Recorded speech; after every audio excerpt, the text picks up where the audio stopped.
Hello everyone, my name is Mini Sethi. I hope you all are staying healthy. Today we are going to talk about pattern and structure of Indian economy, historical transaction. India's economic growth since independence in 1947 shifted from primary agriculture sector to mixed economy due to contribution from industry and rapidly expanding service sector.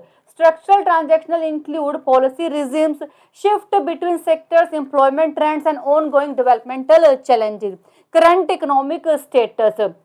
GDP growth for fiscal year 2026 estimated at 7.4% according to economic survey. And this milestone established India as a top growing global economy. This expansion is possible due to strong local demand, low inflation as well as private consumption which reaches at 61.5%. Before 1991 economy and structure. License Raj period, mixed economy. After independence, India chose mixed economy model where government heavily controlled and planned industries. Government imposed so many rules and regulations. For example, businesses needed lot of official licenses, permits, and permission to operate. And these strict rule pulled away private companies. As a result, industrial growth became slowed down and businesses cost increase. During this time period, main focus of government is self-reliance and import substitution. That means producing good locally instead of buying from a foreign.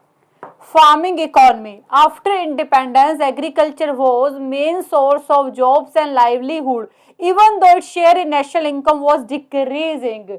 Green Revolution introduced in late 1960 to early 1970. It used advanced seeds, chemical fertilizer and better irrigation to boost crop production.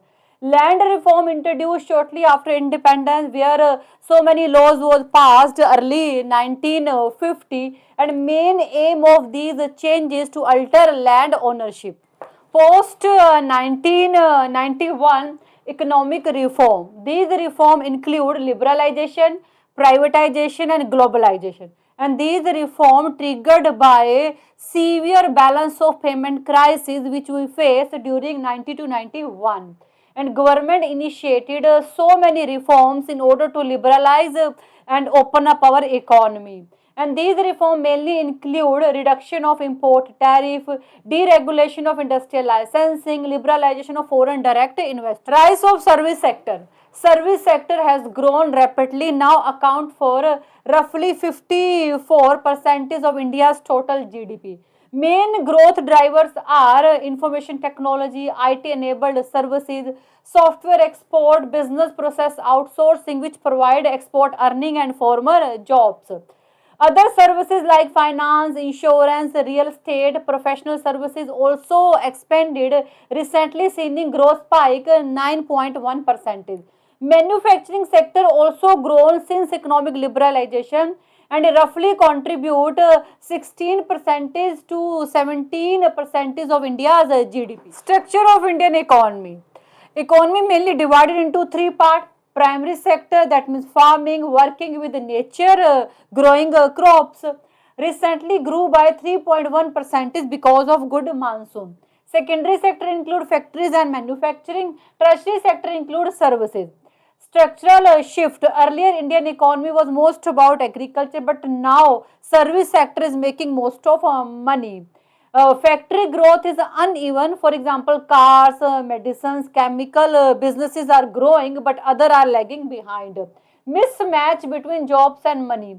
Farming sector means in farming sector 43% is workers are employed, but they bring very small share in GDP because per person they are earning very less amount due to disguise in unemployment. Disguise unemployment means more people are working than actual require. Informal sector also account for 45% of total GDP. Challenges and opportunity. Demographic dividend. We have a large population of young people. If they are paired with proper job creation, skill development and productive employment, then obviously it will lead to economic growth.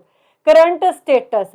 Currently, labor force participation rate 54.4%, workers population ratio 51.4%. It is measured by using a current weekly status approach for people aged 15 or above. We need to invest in transport, energy, logistic, digital network and city infrastructure. Inclusive growth, economic policy must be reduce regional and social inequalities. Plus, we need to strengthen tax compliance and financial inclusion in order to boost productivity. So, this is all about today's video. I think you got it, and thank you so much for watching this video. Bye. Take care.